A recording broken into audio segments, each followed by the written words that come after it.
Hey, Emmett. You say hi? Hi. Welcome back to our channel, Hume's Little Homestead.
Should we go to the plant room?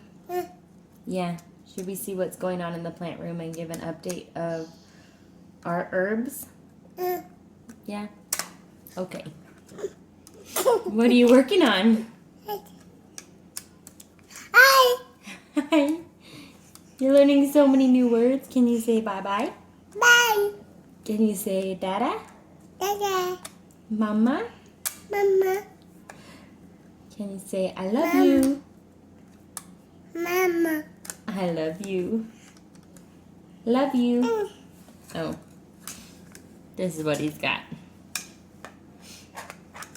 Oh, nice. That's so neat. Okay, let's go look at our plants. Yeah? What does a duck say, Emmett? Quack, quack. You make the cute. Yeah, we're not gonna go see the ducks right now, but you make the cutest quack sound. Don't want to say it? Okay, let's go look at the plant. Oh, it's dark in here. Which room is it? Yep, that's right. Here is our plant room. We repurposed an old bookshelf and added grow lights to it. And I have another shelf in here with more grow lights. You love the plants?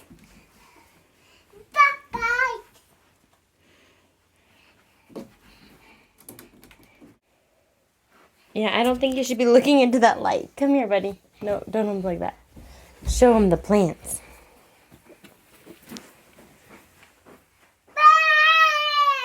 Plants? Yeah. Plants? Yes, so many. So many. Should we go over each and every one? Yeah. Recently, oh yes, plants. Recently, we had a problem in this room. Bye. Bye. Bye. Recently, we had a problem in this room. I always keep the door closed so our cats couldn't get in here to chew up the plants. But because the cats couldn't get back into this room, guess what happened? Mice got into this room. And I had noticed that there was a few little presents left by the mice. Their droppings. And I was like, oh no, there's mice in here. So I was like, I'm going to handle that in a minute. I'm going to handle that tomorrow. I'm going to handle that tomorrow. And I didn't handle it, and I didn't handle it. And what happened was the project with the lily bulbils that I just barely found outside and planted in here to see what would happen. The mice stole a few of them. So we came in this room and we cleaned out this entire closet. And I'll show you. There's just a few chairs in there now and the vacuums. But we vacuumed everything up and we cleaned out the entire closet. And we found the bulbils that the mice had stolen. And what I've read about bulbils is that they are very poisonous to mammals. And I hope I'm correct in what I'm saying, but it said don't let your cats or dogs get a hold of these because they're poisonous. And so I'm thinking the mice accidentally killed themselves by stealing what they thought was like a nut or a seed, because after that we didn't have any mice problem. But we cleaned out the closet. We found their nest. The nest was actually very clean, but it was just a mess in the closet. It was really, really bad. So we ended up vacuuming it and we found this tiny hole. So we believe this is where the mice were getting in. Because as it is, there's no other evidence. The nest we found was right there. And we found the stolen plants right along this edging of this wall. And like I said, we vacuumed all this out, cleaned up this room really nicely. And luckily I had saved some of those bulbils in that Ziploc baggie. So I took those ones out of the baggie and put them on top of the soil. And I don't think they got them all because there's one tiny blade growing up right here, and I believe that is one of them. So hopefully they weren't able to steal all of them. This side was the side that I had buried to experiment if burying them was going to be better or if putting them on the soil, on top of the soil was going to be better. But all the ones that were on top of the soil were stolen by the mice or the mouse. I don't know if it was one or more. I didn't think they could get up on this shelf. I didn't think they could climb that shelf, but they did. And I didn't have this lid on. So I've been very careful to keep this lid on now to make sure. Also, I keep the door open now. So our cats can get in here if any more come. I thought that it would be fun to show all the different plants that we are growing in this room. This room will eventually be Emmett's room, but right now it is the plant room. And eventually I would like to get a greenhouse. Oh, he's dumping stuff. 1 second. Show him. You want to show him? You can show him what you found. You found a truck. Hi. Hi. So this year... Hi. Emmett, I need to get this video done. This year, my biggest goal was to learn more about how to grow herbs. Hi. This year, one of my biggest goals was to learn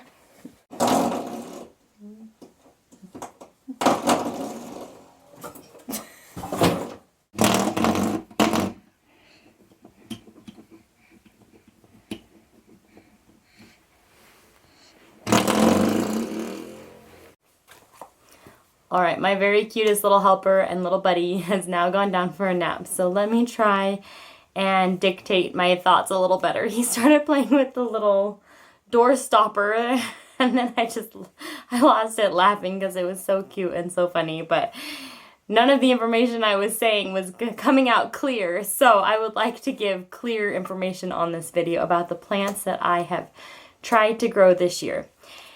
Now, this year, I've always loved to garden, but this year I really wanted to focus on herbs. Last year I tried a few herbs, basil, my parsley never grew, but I did have basil in the garden, and that was pretty much the only herb that I really dabbled with last year. And this year I just started learning more and more about herbs and their healing properties and their culinary properties, and I wanted to learn more about them. And to begin, I wanted to learn how to grow them so that I don't have to rely on the grocery store for my herbs. So this year, a big goal of mine was to learn how to grow herbs from seed and to learn how to preserve herbs. And I have to tell you, I didn't do the best at preserving herbs. I did preserve my cilantro really well. I just harvested it when it started getting hot outside because cilantro likes cooler weather. So I harvested it all at once, and then I just rinsed it 3 times in the sink and chopped it, and I stored it flat in Ziploc baggies and I froze it. And so I can pull it out of the freezer when we're making salsa, enchiladas, anything that we like cilantro in. I'm able to pull it out and just take a little bit off of that frozen chunk, and it's worked wonderful, and it has preserved its flavor that way. I'm thinking it would only last for like 6 months to a year, so we're coming back to like cooler weather. I can totally plant some more cilantro right now. But I wanted to share with you a book that I got. I always turn to books when I don't know, books and YouTube and Google. So pretty much in that order too. I usually look for a book first because there's something about reading information and seeing pictures of what authors have written that really stick with me. And so I really like to turn to books first. And then YouTube is usually my go-to while I'm waiting for the book. And then Google.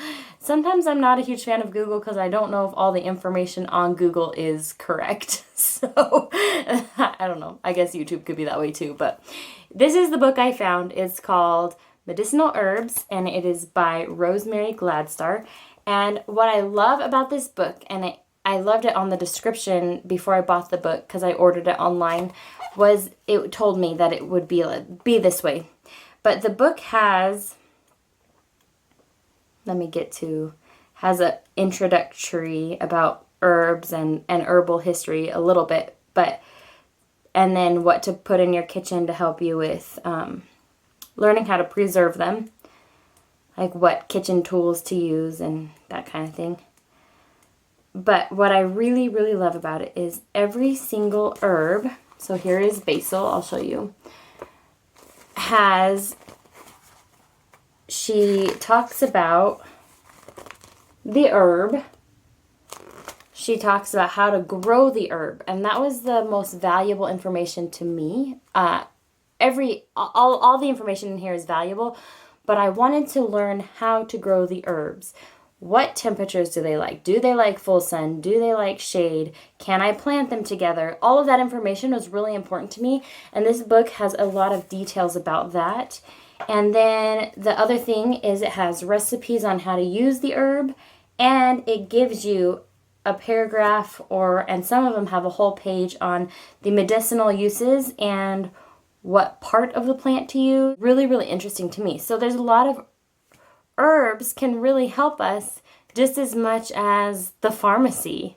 And so I was really interested in this book, and I bought it, and I love it, and I've been able to grow some herbs this year and have success in certain areas where I had never previously had success. I just didn't understand what each herb needed. What I learned this year is that every herb is not created equal. Each of the different varieties of herb require different environments to grow. Do they need full sun? Do they need shade? They don't all require full sun, and they don't all require shade. Some herbs like to be watered more frequently. Some herbs prefer to be dry for a couple days before you water them. So I learned a lot about that in this book, and also it's nice to have because now I'm growing sweet Majorium. I've never grown that herb before. I can go to this book and look up that herb and see what can I even use this herb for, because I don't really know. It's not something I've ever done before. So I'm loving the things that I've learned this year. I've come a long way. I did not preserve my herbs as well as I would have liked to. I was wanting to make a lot of pestos with the basil, and I just did not get around to doing that. So I'll be honest with you there. But I have learned how to grow them, and I'm really excited because I have some growing in the house that will just continue to grow in containers and pots, and I will be able to have them all year round. So I'm really excited about that. And I think that gardening and farming and homesteading in general is just a learning process. There's so much to learn, and I don't know everything, but I'm going to share with you what I've learned this year. And right now I want to show you all of our plants that we have in the plant room. I have unplugged the plant light so you can see the true colors of the plants. I will tell you, I think plant grow lights are well worth the investment if you start your own plants, because they help the plants grow stronger and bigger and just help them with those vitamins that the sun usually gives them, and you can do it indoors. So I will say my grow lights were well worth the investment.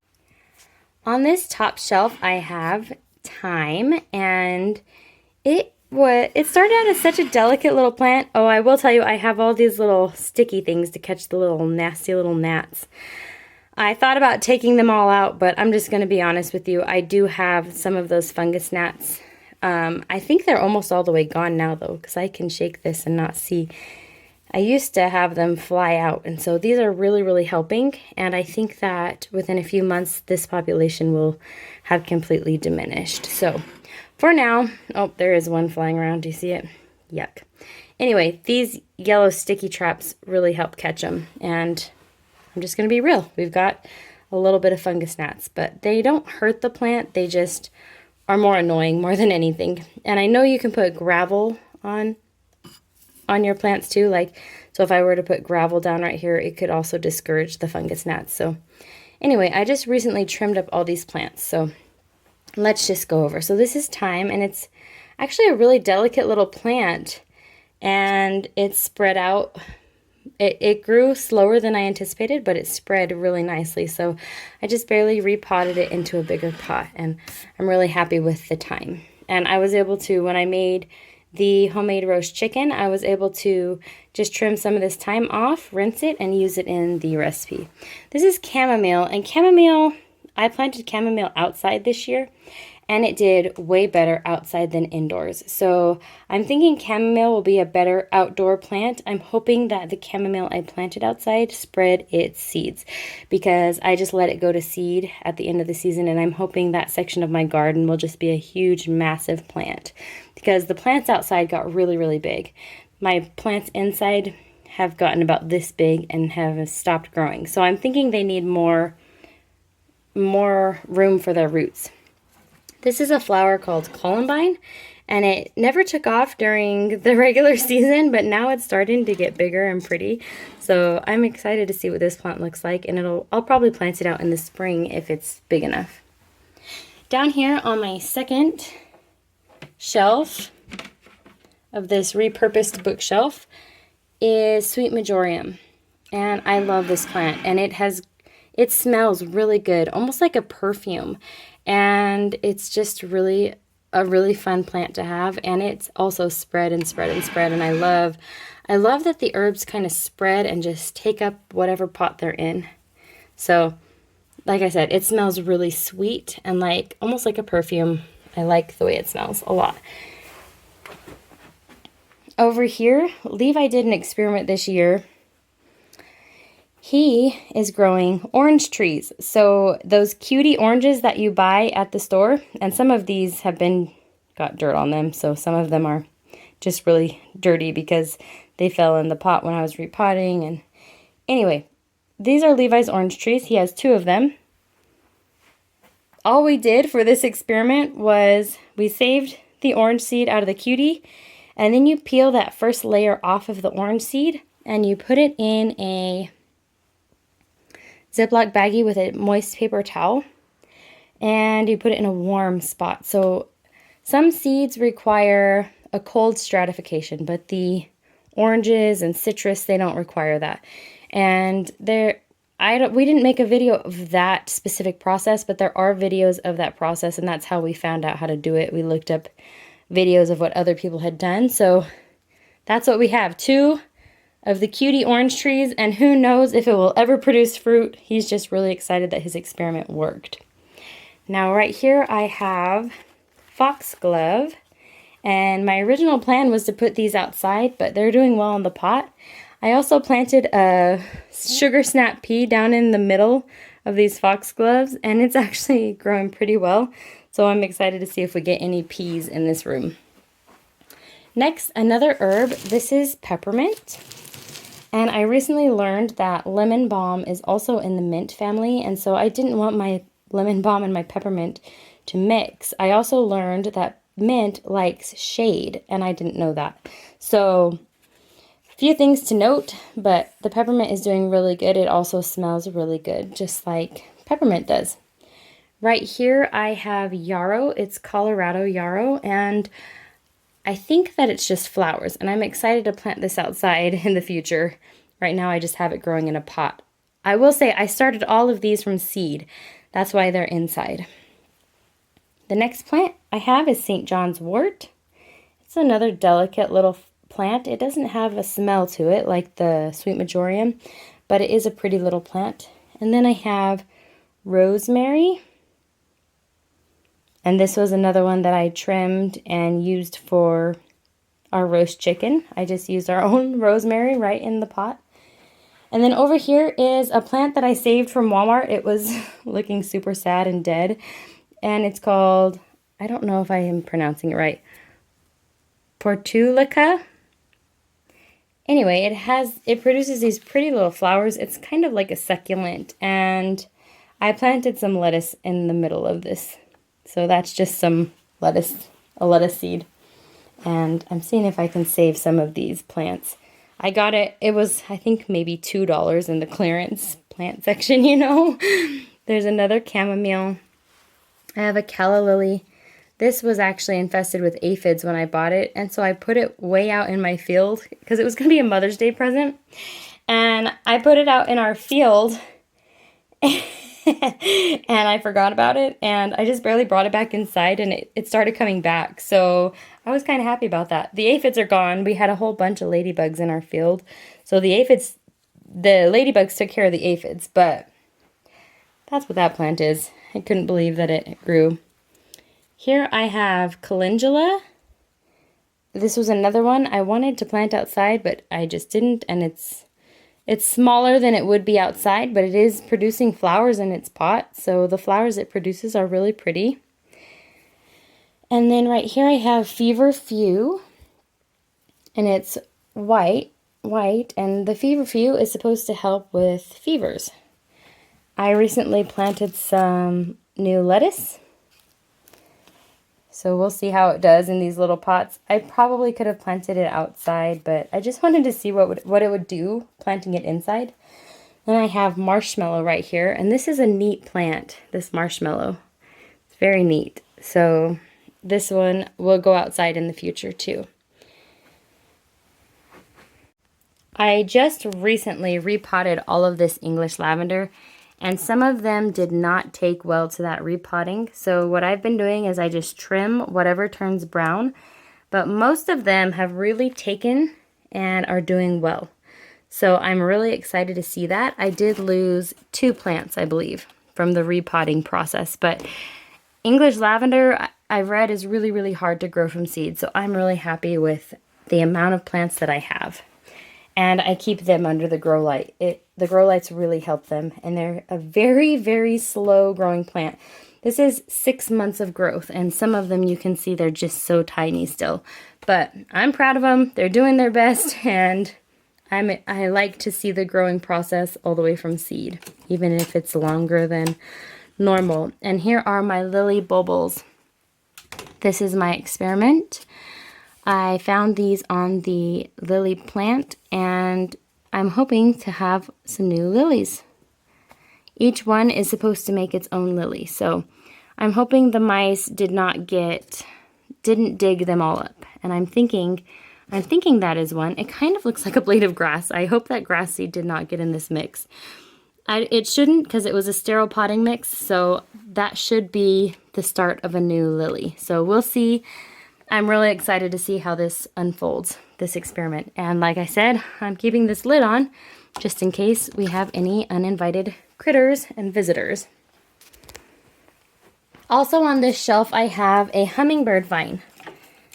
Now, with this plant, I did start it from seed. I trimmed it. Let me pull it out here so you can see it better. I actually have 3 of these plants from the hummingbird vine. I saved a seed pod, and I feel kind of bad. My mom has a neighbor that has these growing all over their yard, and I took one of the seed pods off the plant. I didn't hurt the plant or anything, but I probably should have asked before I did that. I didn't ask. Anyway, I saved the seed pod, and I put it in the fridge for six weeks. And then I took some of the seeds out, and 3 of them sprouted. I only got 3 sprouts. But these are my 3 that sprouted, and they're doing well, and I can't wait to plant them next year on our arches. So they're also waiting to be planted in the early spring of next year. Here's some more of that feverfew herb. It's really bushy. I like it. And then my grandma brought some cactus for me after our miscarriage. So these are some pretty little cactus. I have some plans for them. I've been getting some ideas on what to do with succulents, so kind of want to put them in a prettier pot and make something pretty. A day before the miscarriage happened, I was feeling sad about it turning into fall and winter, and so I bought this plant, and I'm so glad I did because it's a spider plant, and I've always liked these plants. My mom had them when I was a kid, and I just think that they're really neat because they produce all their little babies, and it's so fun to grow a new spider plant from the mother plant. So I'm really excited about that plant. The last plants in this room are our pepper plants, and I have watched video after video about overwintering pepper plants. And if you didn't see, that's fine, but our previous videos about the very end of our peppers, they weren't doing well at the end of the season, but I thought it would be really fun to try overwintering them this year. And everything I've watched says I need to trim them down, and I just have not had the heart to trim them down yet. So I'm in the future, probably in the next couple of days, I'm going to trim them and see how they look. I did start all these peppers from seed this February, so they are 8 months old now. 8 months old pepper plants that I started from seed. This one was a really delicious carnival bell pepper. It was a sweet pepper, and it wasn't the healthiest looking plant, but it produced the most peppers. So that's why I decided to keep this one.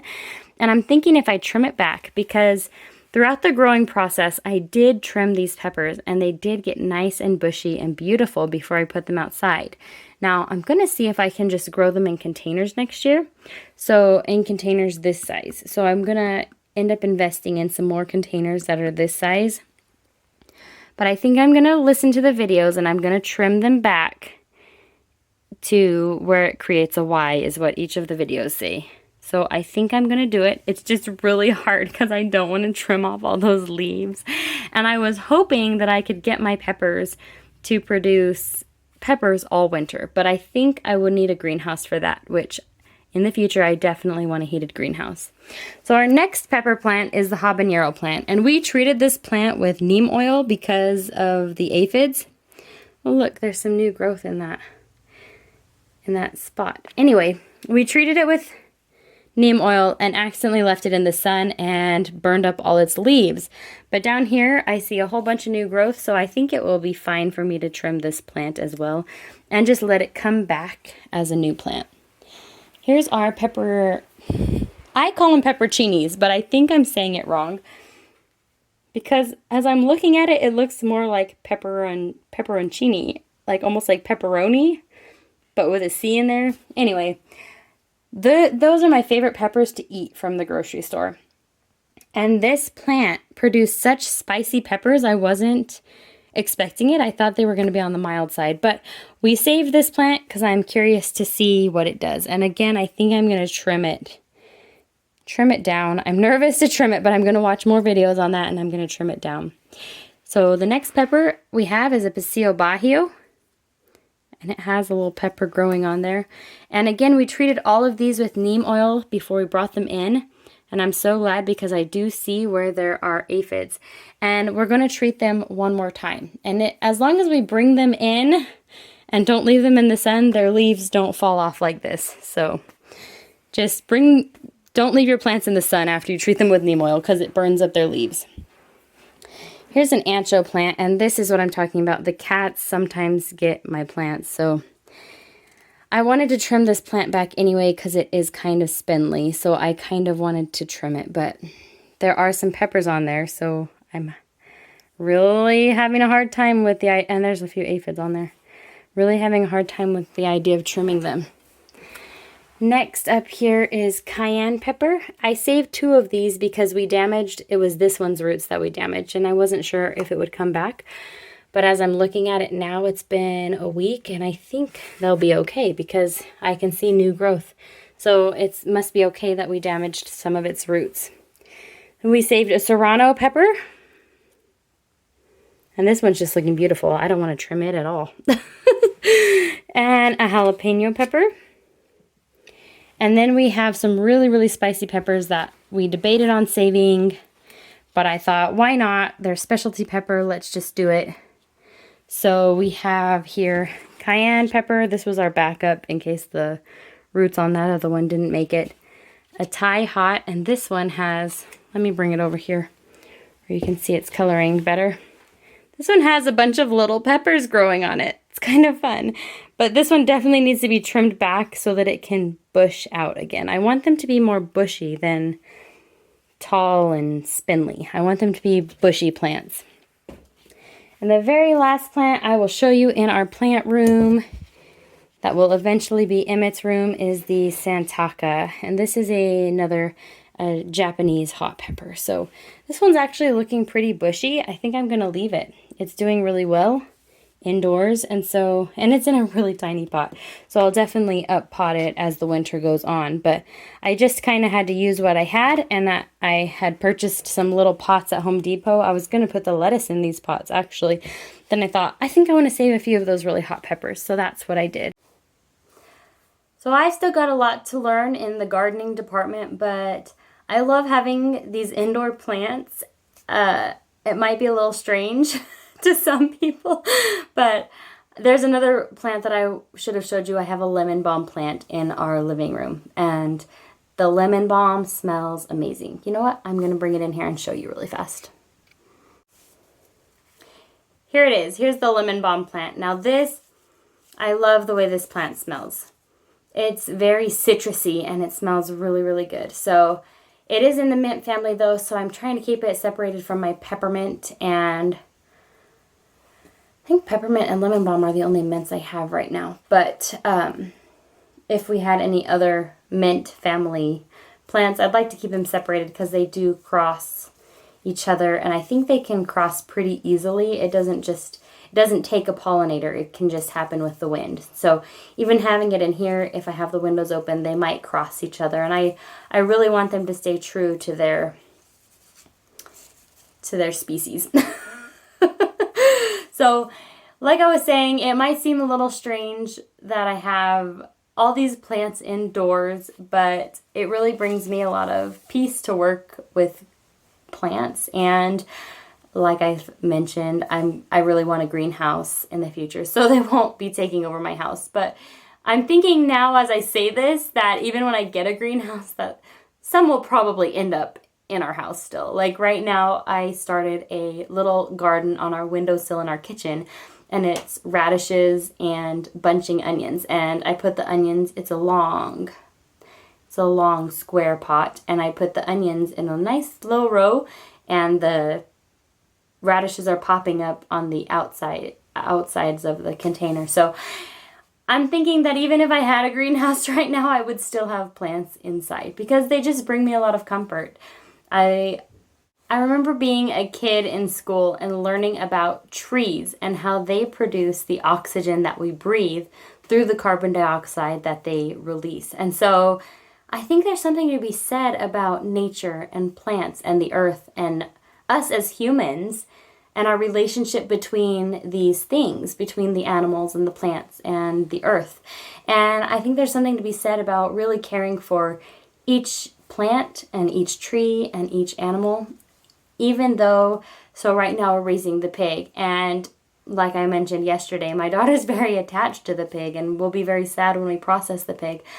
But I'm grateful for that pig because it's going to bring food to our family. And I'm grateful for each of the animals that we've been able to raise and process and honor them in a way and be grateful that we're getting our food from that animal or that plant.